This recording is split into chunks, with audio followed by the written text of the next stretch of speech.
Like that, I think. Okay, let's see. What is the hardest part about your job?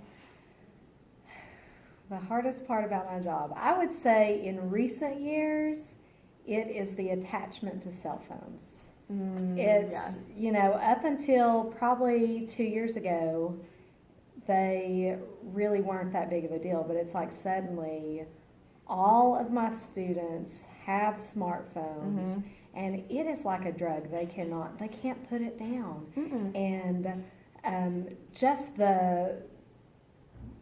it's like they're so attached. If I tell them to put it on my desk, they are just adamant they're not going to do that. Oh yeah. And it's kind of just crazy. I had to do that in youth group. I had to make a bucket for them to put it in because they would be like texting while I'm trying to do a lesson. I was like, "Hello, we're talking about Jesus." Well, I mean, it's just way beyond normal. Yeah, I it's mean, like obsessive. Yeah, before, if somebody had maybe like one of those spinners, those were like a thing Yeah. a year ago. With those, I could say put it on my desk, and they would maybe roll their eyes, but they would always put it on my desk. Mm. With the phones, it really is like a drug. I think it does something to their brains. Yeah, I mean- it is like a drug. They cannot fathom the idea of being away from it It's for a few minutes. creepy almost. It's kind of scary. My friend didn't even get a smartphone till her junior year. Yeah. I'm like, it's weird. Well, my daughter is in kindergarten, and she was asking me when she's going to get a phone. And I was like, not anytime soon, sweetheart. You going to get a job?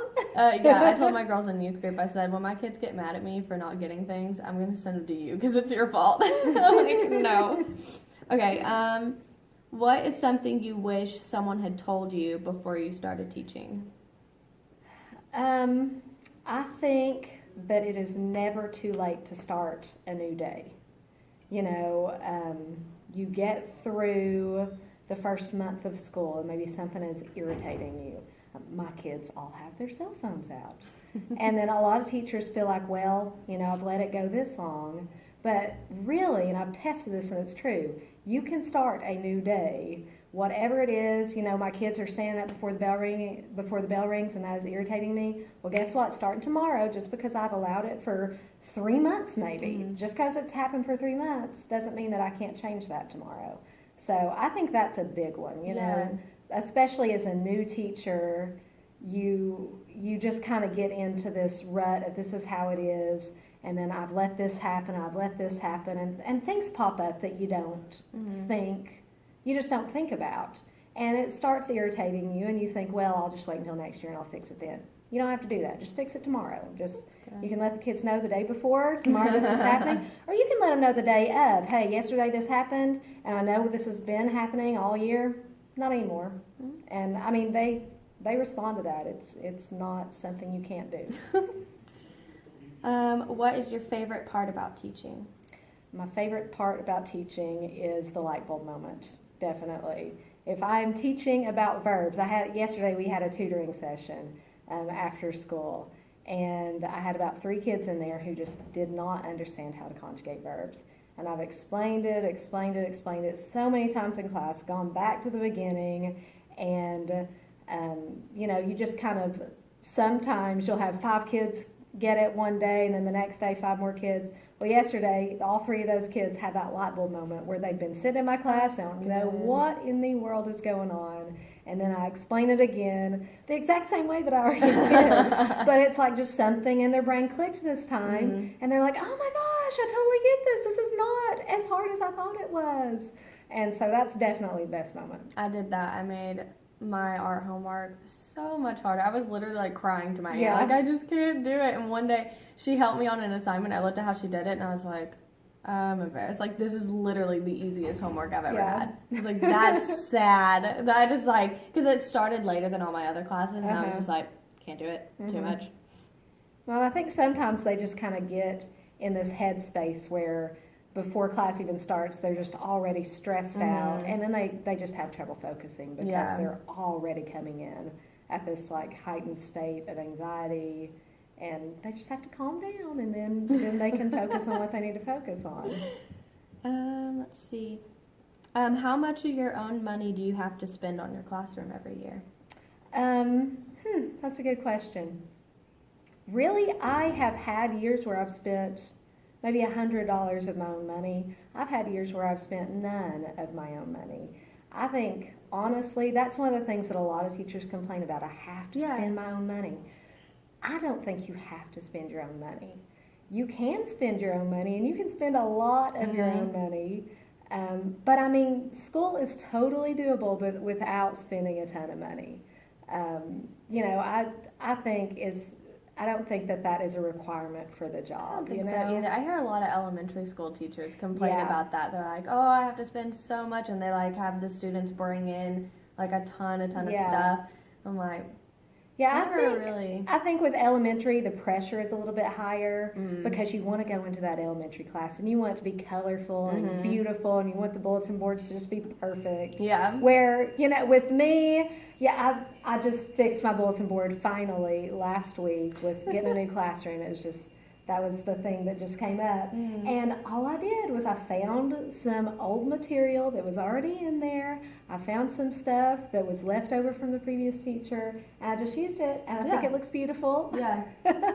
So, I mean, the pressure's a little bit different. If I were in Yeah. elementary school, that probably wouldn't cut it. But for high school, I think it looks Yeah. nice. And, you know, so I think the pressure is higher for elementary teachers. But still, I don't think you have to spend your own money. Nah, I don't think so either. Let's see. Have you had to deal with any parent issues, and how would you handle it? Oh, yeah, that's maybe after cell phones, that would be the worst part of the job. Because we have great parents who really care about their kids' education and want, you know, things to go well. But we also have a lot of parents who just don't back us up. Mm-hmm. You know, when I call home about a cell phone, the response is, well, I just don't know what to do. And, you know, I want to say, well, take the phone away. Yeah. So, I mean, it is kind of irritating when you have a conversation like that. But sometimes you have a really good conversation with a parent who says, oh, my kid's being a brat. We'll fix that. Yeah. And so it's always good. You know, it just depends. What's your strategy on keeping students' attention? Put the cell phones up. That's my strategy. Yeah. I think you kind of have to move things every 15 minutes or so. If you spend too long on something, they get bored. How do you handle bad behaved students? Usually I like to talk to them after class and just have a conversation, build a relationship with them. That helps the most. Did you originally go to school for teaching? No, I went to school for psychology, and then I graduated with a bachelor's in psychology, and then just happened to decide one day I would like to try to teach Spanish, and I got a job at a private school teaching Spanish, and just really liked it, and then I went out for my master's. Do you think you should go farther and get a master's before you start teaching? I think really experience is the best way to get better. I don't think that, I mean, I have a master's degree, so I do think it's good, but I think I have a little bit of a different viewpoint because my bachelor's was not in education. Yeah. So I don't think that it's really that necessary. I think experience is the best way to get better. Okay, and last one. What's some advice that you have for a first-time teacher?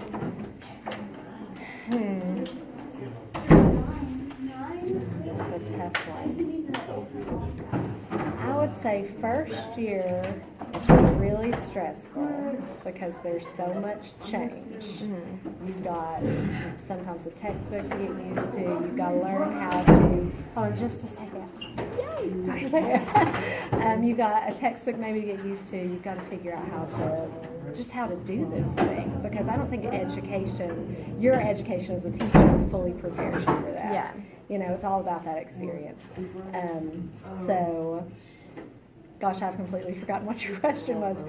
Advice, Yes. right? I would say organization. Be as organized as possible. That will help you cut down on the stress. If you have an organized system for dealing with everything, for dealing with behavior, for dealing with parents, having a system for what are you going to do for cell phones or things like that, tardiness, and also remembering that it's never too late to change what you're doing in class. So, Thanks.